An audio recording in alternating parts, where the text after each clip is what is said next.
mes amis, j'espère que vous allez bien. Moi je vais très bien et je suis très contente de vous retrouver encore une fois aujourd'hui. Comme promis, aujourd'hui je vais partager avec vous les déroulements de ma grossesse et mon accouchement. Je suis maman de 3 enfants et mon 3e enfant a 1 mois et 3 semaines. Et donc je vais vous raconter ma période de grossesse, comment je l'ai vécu et mon accouchement. Ma 3e grossesse a été très difficile et mon accouchement aussi difficile.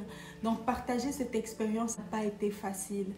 Je me suis interrogée plusieurs fois et j'ai décidé de partager quand même mon histoire avec vous parce que je suis même convaincue que cette histoire peut aider plusieurs d'entre nous. Elle peut aussi encourager, elle peut fortifier certaines personnes. Donc voilà pourquoi je me décide de partager avec vous. Je viens d'accoucher il y a 1 mois, un peu plus d'1 mois, mais je partage quand même très vite parce que j'ai envie de partager pendant que c'est encore frais au fait. J'ai pas envie d'attendre 6 mois parce que j'aurais pu attendre 6 mois, 1 an, mais j'aimerais partager pendant que c'est encore frais et je suis convaincue que cette histoire peut aider certains d'entre nous.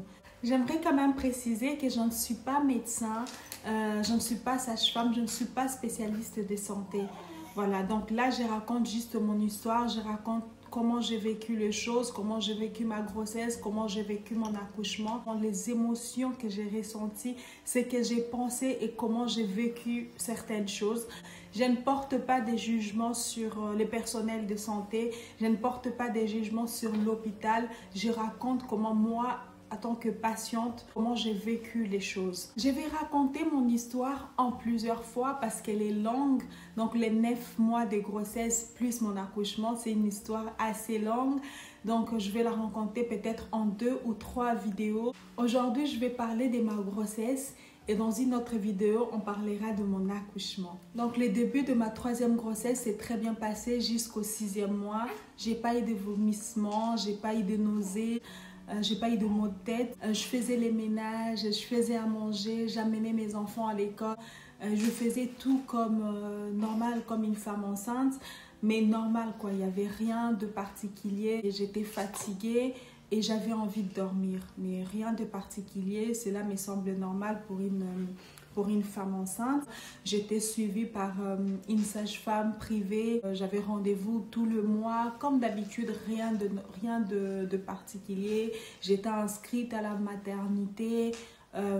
J'avais des rendez-vous, quelques rendez-vous, je ne me rappelle plus, rendez-vous au 3e mois et rendez-vous, il me semble, avec l'anesthésiste vers la fin de la grossesse et rendez-vous pour, je ne me rappelle plus pourquoi. Donc j'avais une grossesse assez calme, assez paisible comme mes 2 premières grossesses. Mes 2 premières grossesses étaient calmes jusqu'à l'accouchement et ma 3e grossesse était calme, paisible comme le 2e jusqu'au 26e semaine.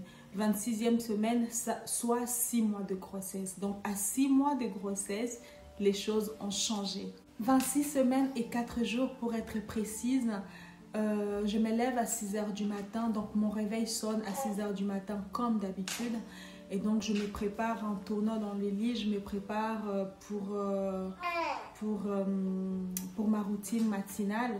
Donc quand on est enceinte de 6 mois, on commence à être un peu lourd, donc on tourne dans son lit, on ne se lève pas tout de suite, on se prépare, au fait je me prépare pour me lever et là je sens un liquide qui coule entre mes jambes, je sens quelque chose qui coule entre mes jambes et là je m'interroge et je descends de mon lit, j'allume la lumière et là je vois les sangs en fait, les sangs qui coulent, mais beaucoup de sang rouge vif qui coule entre mes jambes.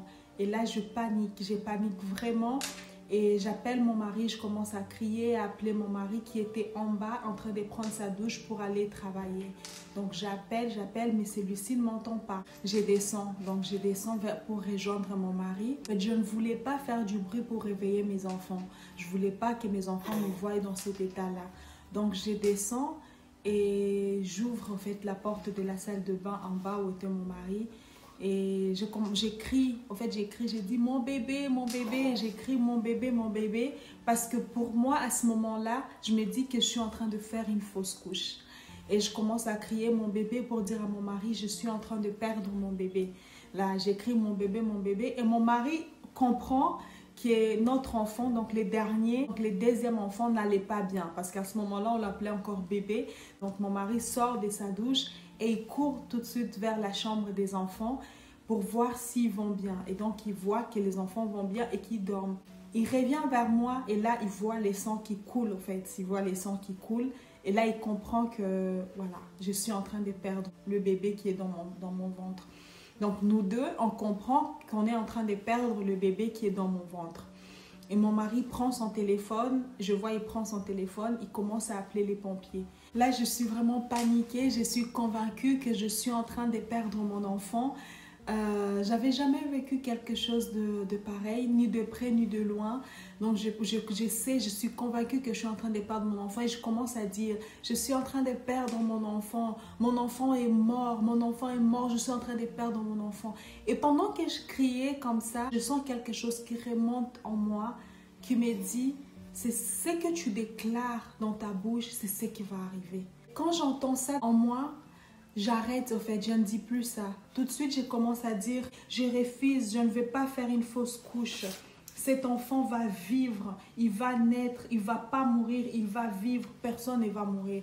Et je le déclare, je le dis plusieurs fois, je l'ai dit, jusqu'à ce que les pompiers sont arrivés. Et quand les pompiers arrivent, ils m'allongent sur le canapé, je continue à déclarer ça.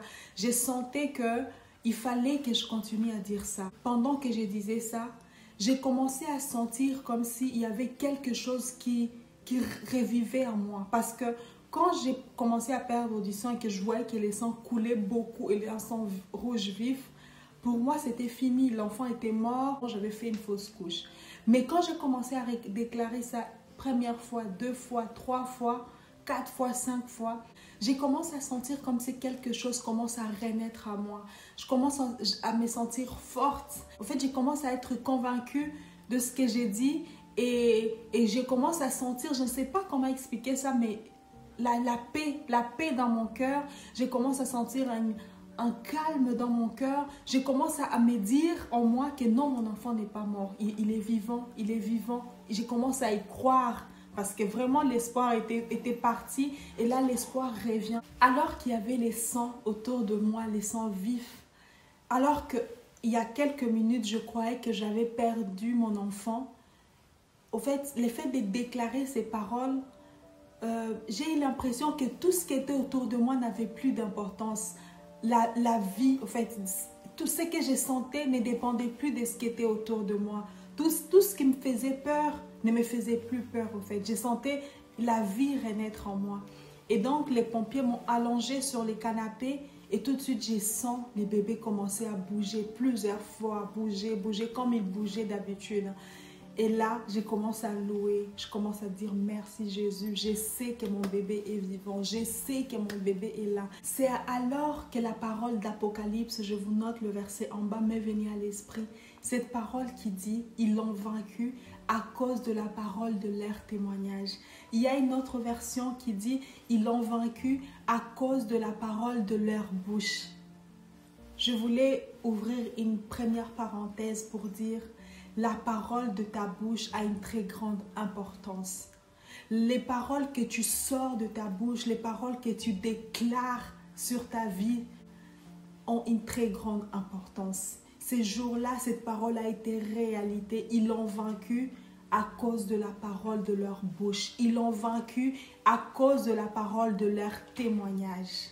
Ta parole est créatrice. Ce n'est pas la parole d'une autre personne sur ta vie qui crée les choses dans ta vie. C'est ta parole qui crée les choses dans ta vie.